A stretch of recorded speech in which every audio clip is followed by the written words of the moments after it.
Hey everybody, welcome to a bonus daily. Today we are in 1 Peter 3, and if you haven't yet, obviously go and watch the daily that we went through that. But we wanted to give you a bonus one because we are in the middle of our marriage evaluation series, and 1 Peter 3 specifically talks to wives and husbands about how we should be living. So I got Amy to come sit down with me because we want to give you some wisdom out of this chapter for wives and some wisdom for the husbands. It's my first daily. I'm nervous. Bear with me here, guys. You'll get it. It's no worries. Yeah, so we're talking about 1 Peter 3, and I love this chapter. It's got so much good stuff in it that Peter specifically addresses to us wives. So I think it's really important that we hear what he's saying to us, and I think it could really impact us. Yeah. So Peter is really giving us like the essence of Christian womanhood in this little section. He's specifically talking about things that set us apart as Christian women, and he gives us three main things. So I just want to point these three main things out to you. The first one is our trust in God. Verse 5 says, "This is how the holy women of old made themselves beautiful. They put their trust in God and accepted the authority of their husbands." So our trust in God is what sets us apart. Not trusting in ourselves, not even trusting in our husbands, right, but it's trusting in God. Yeah. That is the main thing that sets us apart as Christian women. And then he says, then they accepted the authority of their husbands. So we're firmly rooted in our trust in God, and then we can humbly submit to the leadership of our husband. But that first piece is key, that we're firmly rooted in our trust in God. The second thing he says is it's our fearlessness. That's what sets us apart as Christian women. He says in verse 6, "Sarah obeyed her husband Abraham and called him her master. You are her daughters when you do what is right without fear of what your husbands might do." So because we are so rooted in our faith and our hope in God, we can live our lives without fear because we know the promises of God. We don't have to fear the future. We know how it all ends. We know that God is always with us, that God is taking care of us. So we don't have to have fear. We don't have to live our lives in fear. And this fearlessness really is going to set us apart as Christian women. We fight fear and we overcome it with the promises of God. The third thing he says about Christian women is that we're more focused on the internal than the external. He says in verses 3 and 4, "Don't be concerned about the outward beauty of fancy hairstyles, expensive jewelry, or beautiful clothes. You should clothe yourselves instead with the beauty that comes from within." So he isn't saying that any of these things are wrong, the hairstyles or our clothes or our jewelry. Of course, we can't go without clothes, so he's not negating those things that he's saying. It's just when we get the focus too much on those things is when it becomes out of balance. And we know this is true. I'm sure that you know somebody who's very physically attractive, but their internal spirit makes them unattractive. It's weird how it can do that. So he says that we set ourselves apart when we put more effort on the internal than the external. And the beautiful thing about it is Peter says that these three things are going to result in a quiet and a gentle spirit. And he says this is so precious to God. And I don't know about you, but that's what I want, that gentle and quiet spirit. It says it's so precious to God. So those three things are what set us apart as Christian women, and that's what's going to result in us having that gentle and quiet spirit. That's good. And then Peter continues on, and he actually gives three things to men too. And it's interesting because I think even just the way it's shorter, it's more condensed, and the promise is different. It's just perfectly written for men. For men, it's three things as well. The first is honor. Here's what it says.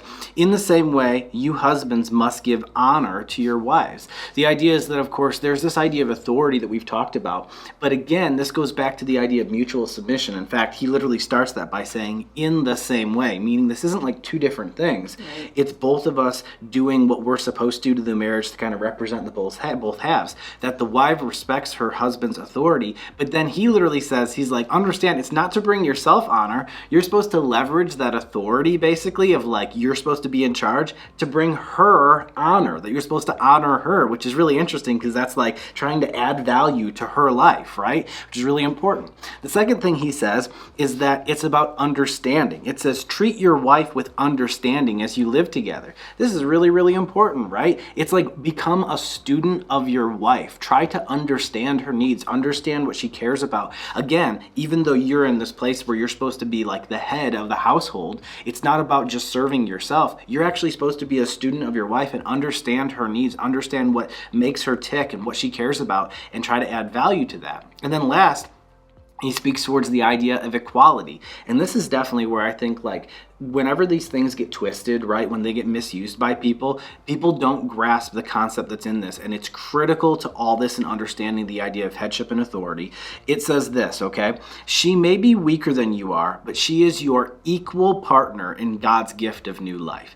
He says, sure, as a man, you might be like, well, I'm bigger and I'm tougher, you know, or even like emotionally, right? Like you might have hard times in your life and the guy's just like, whatever, we're going to get through it. And maybe your wife's crying and it's like, there can be this frustration of like, obviously I'm supposed to be in charge because look how I handle this.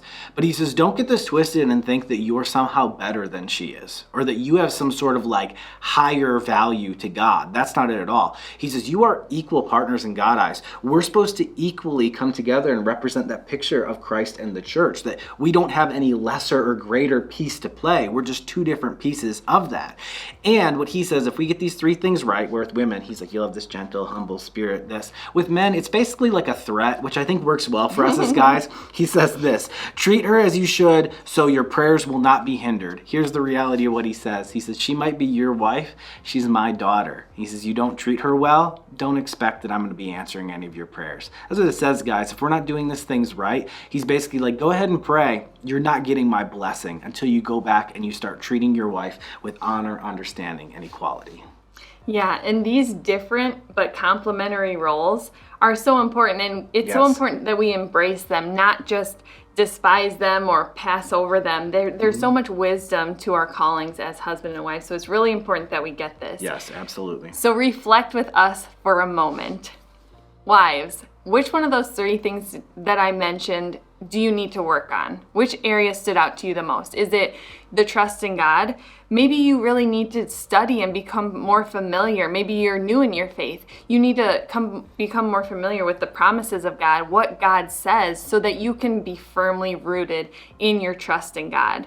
Or maybe it's fearlessness. Maybe you've really let fear take a hold of your life in this season, and maybe that you just need to surrender your fear to God and take a hold of him, because fear is not a marker of a Christian woman. It's fearlessness that's going to set us apart.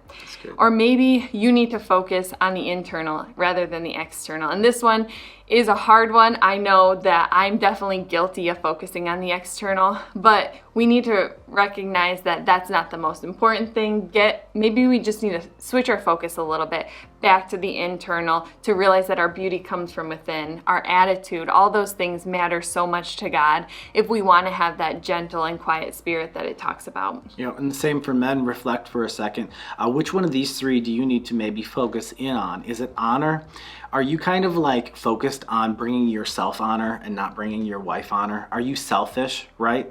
How about understanding? Do you need to grow in understanding? Have you just kind of like pushed away your wife's needs and it's just like, well, I work, I take care, I provide a house, right? Are you still becoming like a student of her needs and understanding her of what she really needs as a wife and just as a person? Or is it equality? Have you kind of fallen into the trap of thinking that you're somehow like better or tougher because you're a man and you feel big and strong, but you really aren't giving your wife the equal respect of us being like these co-partners in expressing this? And we would just invite you to act, whether you're a wife or whether you're a husband, okay? You can do two things. One, you can throw in the comments if you want to just get boldface and just share which one you need to work on. That's great. I think confession is terrific just to say it, because it takes away the pride that we have in ourselves. The second thing is maybe you just go like, I need to work on this, and you need to start praying and asking God. As much as like these things seem like things that we would work on, the cool part about like what we see in the Bible is it's really about inviting God to do this work in us, that we don't just like struggle to make ourselves better. We invite God to help us, right? As a wife, you invite God, show me how to be more fearless, show me how to be these things. And the very same for a husband, that you say, man, show me how to not be so prideful or so selfish to be able to do these things. As well, I would just invite you, if you've never checked out Daily, go check out Daily. This is bonus content. We do this every single day where we go through a chapter of the Bible. You can subscribe on our YouTube channel at Acts Church, or you can go to actschurch.com/daily, throw your email in, and you get this to your inbox every day where we go through and we study a little bit of God's Word in a bite-sized version. Yes, it's awesome. Move forward by faith today.